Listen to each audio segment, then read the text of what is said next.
धरती पर लोट लोट के बड़े होते हैं, और आज कुछ लोगों ने हमसे वो धरती छीन ली है। हमारे बच्चे अब टाइल्सों पे नहीं लोटते, कंक्रीट के फर्श पे वो लोट नहीं पाते हैं, क्योंकि कई तरह के बीमारियों का इन्फेक्शन हो जाता है। पर हम सब लोग जो अपनी पीढ़ी के हैं, कितना मिट्टी में कूदे खेले, कादो कीचड़ में हैं, और देखिए तंदुरुस्त है। हाँ, मेरे दांत चले गए हैं, उसकी चिंता नहीं करिए, आप लोगों के है ना।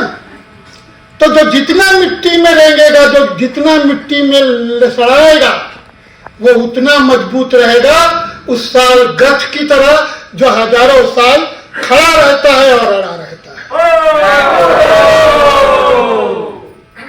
तो इसलिए हम लोग संख्या के मोहताज नहीं हैं।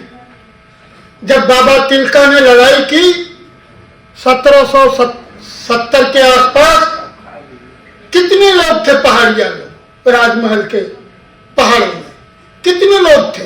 आज भी वो पीवीटी माने जाते हैं, आदिम जनजाति, सबसे कमजोर। पीवीटी का अर्थ क्या है? पर्टिकुलर वर्न, क्या बोलते हैं अंग्रेजी में? हाँ, मैंने वो सोचिए, आज से 200 साल पहले उस पहाड़िया सरदार तिलका माझी ने कितने लोग होंगे। पहले ही राजमहल के कलेक्टर को सरेंडर करना पड़ा उसके सामने। और आदिवासी राजनीति के इतिहास के जानकार लोग इस बात को इग्नोर करते हैं, नजरअंदाज करते हैं कि 1770 में ही छोटे से आदिवासी ग्रुप पहाड़िया लोगों ने भारत में पहली बार स्वायत्तता प्राप्त कर ली थी। 1770-80 में आप क्लीवलैंड का वो पहाड़िया हिल रेंजर्स याद कीजिए, जिसमें वो हिल काउंसिल बनाई गई और पहाड़िया सरदारों को यह शक्ति प्राप्त थी कि वो मौत की भी सजा सुना सकते हैं किसी ऐसे अपराधी को, और उसमें डिस्ट्रिक्ट कलेक्टर भी हस्तक्षेप नहीं कर सकता है। यह अधिकार था उनको। क्या लिखते हैं आदिवासी 75 साल पे? आप सरकार का देखिए, वो सारा लेखन कूड़ा है। आदिवासी हार गए। आपको मालूम होना चाहिए 1840 में कोल्हान गवर्नमेंट स्टेट बना, full fledged autonomous body in India in colonial times. कल्पना कीजिए, आज आप 5वीं 6ठी को लागू कराने के लिए रो रहे हैं 70 साल से। 1840 में हो सरदारों ने, हो लड़ाकों ने Kolhan government state autonomous council प्राप्त किया। किसी पॉलिटिकल हिस्ट्री में उल्लेख नहीं करते हैं लोग, सिर्फ ये बताते हैं कि आप हार गए। सिद्धो कान्हू शहीद हो गए, तिलका माझी शहीद हो गए, बिरसा मुंडा को जहर देके मार दिया। आपको डिमोरलाइज करने के लिए आपकी उस पॉलिटिकल हिस्ट्री को नहीं बताते हैं जिसकी धारा को मजबूत करते हैं जयपाल सिंह मुंडा। इस देश में आदिवासियों का पॉलिटिकल आइडेंटिटी तब तक नहीं बन पाएगा जब तक आप जयपाल सिंह मुंडा की आदिवासियत को नहीं समझिएगा। इस एक स्टेट में, भारत के एक स्टेट में आदिवासी पॉलिटिक्स है। अभी कुछ लोगों ने कहा कि महाराष्ट्र के लिए छोड़ दिया। अरे बहुत दया किया भाई। हम तो 1952 से चुनाव देख रहे हैं, आदिवासी वोट नेशनलिस्टों को, राइटिस्टों को कभी गया ही नहीं। प्रचंड मोदी लहर में 11 सीट जीते थे, केवल 28 सीट है यहां पे आदिवासियों की, आधा भी नहीं पहुंच पाए प्रचंड लहर में। तो आप जिस धरती पे खड़ा है, जैसा जो दमयंती दीदी ने कहा कि ये फूलों की धरती है, ये माकी की धरती है, ये हन्ना बोदरा की धरती है, जिसके खिलाफ सरकार ने 3 बार मुकदमा दायर किया भड़काऊ भाषण देने का, कि वो विद्वेष फैलाती है।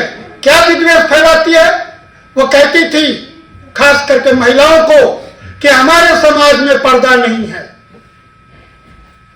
हम लोग चौके चूल्हे की मोहताज नहीं है, बाहर निकलो बहनों, टांगी कुल्हाड़ी तीर धनुष लेके और दीकुओं को भगाओ अपने पुरखों की धरती से।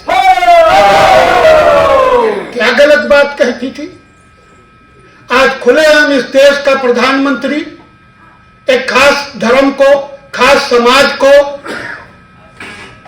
सीधे बोलता है और चुनाव आयोग चुप बैठा रहता है।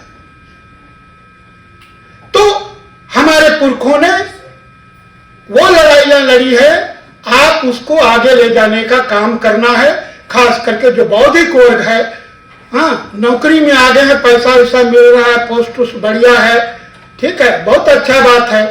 हाँ अच्छा से लड़की है तो अच्छा लड़का ढूंढिए, लड़का है तो अच्छा लड़की ढूंढिए। माने कहावत है ना कि नौकरी हो गया तो छोकरी, तो नौकरा हो गया तो छोकरा भी ढूंढिए, छोकरा छोकरी बढ़िया से। लेकिन जैसा यहाँ पे माननीय मुख्य अतिथि जी ने कहा, भाषा, आप कहते हैं ना कि हम लोग पैंट कमीज पहन लिए, हाँ साड़ी लुगा पहन लिए, हम लोग का ड्रेस तो नहीं था। अब आदिवासी कैसे हैं, शहर में रहते हैं, आदिवासी ऐसे हैं,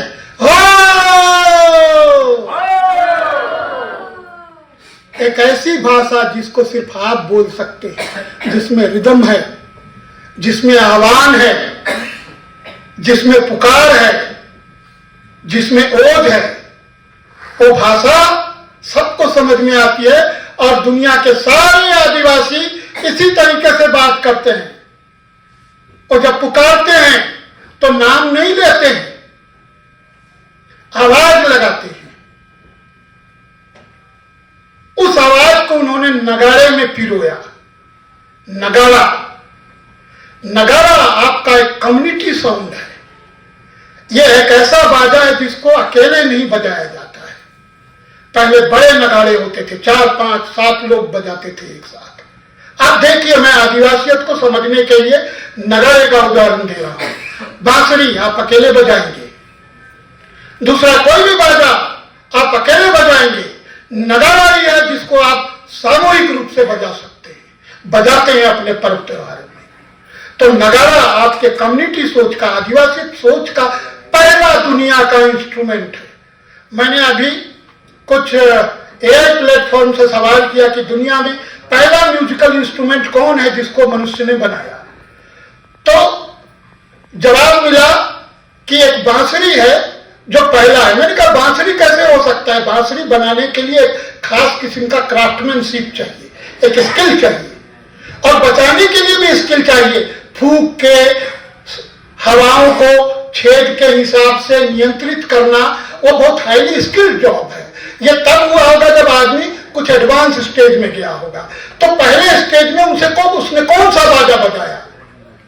तो मैंने फिर एआई प्लेटफॉर्म को बताया कि भाई देखो, झारखंड में मुंडारी में कहते हैं, क्या कहते हैं दादा रेमी सिद्धा? हाँ, मतलब चलना ही नाच है, बोलना ही गीत है, और ये पिछवाड़े को पीटना ही संगीत है ना? क्योंकि यहाँ भी पीटते हैं, लेकिन यहाँ थोड़ा ज्यादा होता है, ये बहुत सहता है पिछवाड़ा। तो आदमी ने पहला बाजा किसको बनाया? और आप देखिए नगाड़ा भी वैसे ही है, पिछवाड़े टाइप का, जिसको कई लोग थपड़ी देके बजा सकते हैं। तो हमको इस आदिवासियत के मर्म को, आपके जैसे उन्होंने कहा दीदी ने, कि रोजाना के जोहार और व्यवहार में आपको समझने की जरूरत है।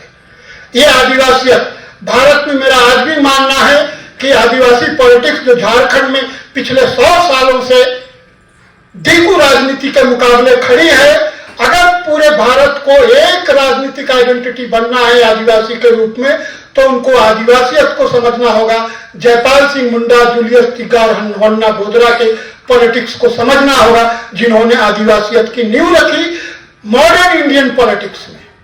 नहीं तो वो लोग आपको भुलाते रहेंगे गौरव दिवस मना के, है ना? बिरसा मुंडा को आरती दिखाओ, फूल माला पहनाओ और आदिवासियत भूल जाओ। इस पॉलिटिकल कंस्पिरेसी को, षड्यंत्र को समझने की जरूरत है।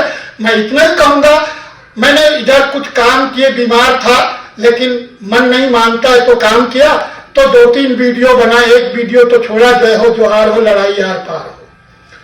अभी 2 वीडियो, खास वीडियो जो म्यूजिक वीडियो हैं, वो मैं आपके सामने पेश करूंगा। 4-4 मिनट का है, ज्यादा नहीं है। तो मेरा जितना भी बोलना है वो आप लोगों को अच्छा लगेगा उसको देखने के बाद, वरना नहीं तो कहिएगा ये आदमी पका रहा है। ठीक है, तो मैं आप लोगों को पकाना नहीं चाहता हूं, ठीक है, क्योंकि पकाने वाले तो नीचे हैं, बढ़िया बढ़िया पका रहे हैं। ठीक है, तो उसका पका हुआ हम लोग खाएंगे अभी इसके बाद में। मैं इसलिए भी थोड़ा 5 मिनट ज्यादा ले रहा हूं कि मालूम हुआ कि वो लोग पकाया ही नहीं है ना, तो पक गया। चलिए ठीक है, तो 10 मिनट में मैं आप लोगों को छोड़ दूंगा। देखिए ये जो काम किया है, और शुरू से मैं इंटरनेट के जमाने से हूँ, इंटरनेट का, क्योंकि हम हमेशा लगता है कि जो भी एडवांस कम्युनिटी होती है वो एडवांस टूल का इस्तेमाल करती है, तो हमको भी इस एडवांस टूल का इस्तेमाल करना है, खास करके अपने हिस्ट्री और पॉलिटिक्स को, कल्चर को रिप्रेजेंट करने के लिए, फिर से प्रस्तुत करने के लिए। क्योंकि ये जो छोटा सा डिवाइस है ना, बहुत आपके छाती के साथ लग के, दिल से लग के रहता है, बड़ा काम का चीज है, इस पे आपका कुछ भी नहीं है। तो हमारे सामने हमारे हिस्ट्री की सबसे बड़ी समस्या है उसके रिप्रेजेंटेशन की, कि हमारे पास ऑडियो विजुअल नहीं है। हन्ना बोधरा की आवाज नहीं है, जयपाल सिंह मुंडा का एक ऑडियो भारत सरकार ने जारी किया, जो उन्होंने कॉन्स्टिट्यूएंट असेंबली में वेलकम एड्रेस के तौर पे दिया था, छोटा सा।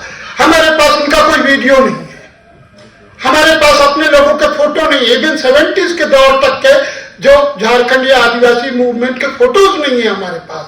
हमारे महिला नायकों की, पुरुष नायकों की, हमारे संगठनों की, जो झारखंडी संगठन लड़े यहाँ पे, उन सबके विजुअल्स नहीं है।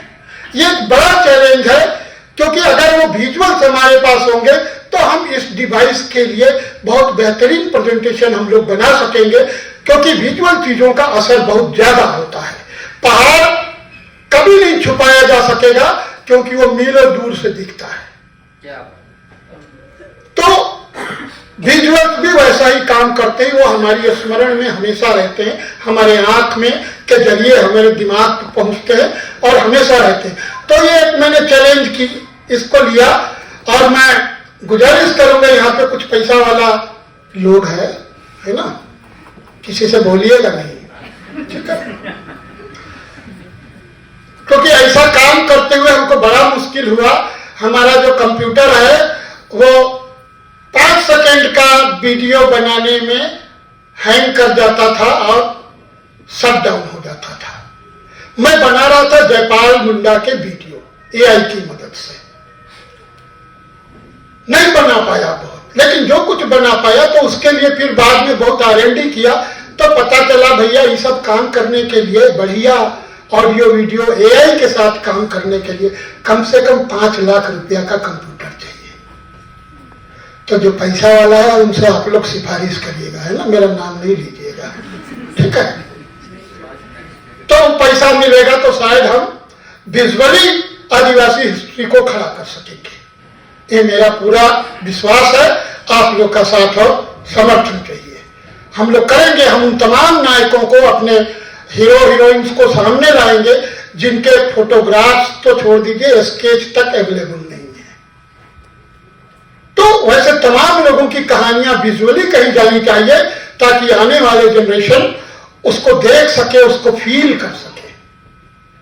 तो उसी प्रयास में ये 2 वीडियो है। पहला वीडियो जयपाल सिंह मुंडा के ऊपर में है, और मुझे खुशी है कि हिंदी में इस तरह का सॉन्ग पहली बार हम लोग जारी करने जा रहे हैं। और दूसरा गीत है आदि धर्म का प्रार्थना गीत, जो पद्मश्री रामदयाल मुंडा जी ने रतन सिंह मानकी के साथ मिलकर बनाया था, मैंने फिर से रचा था मुंडारी मंत्रों के आधार पे। उसका हिंदी पुनर्लेखन वंदना जी ने किया है, और उस वीडियो को मैंने बनाया है। 2 वीडियो 4-4 मिनट के हैं, 4.25 साढ़े 4 मिनट के, आपको हम लोग अभी दिखाते हैं। तो जोरदार आवाज निकालिए उसको सुनने और देखने के लिए।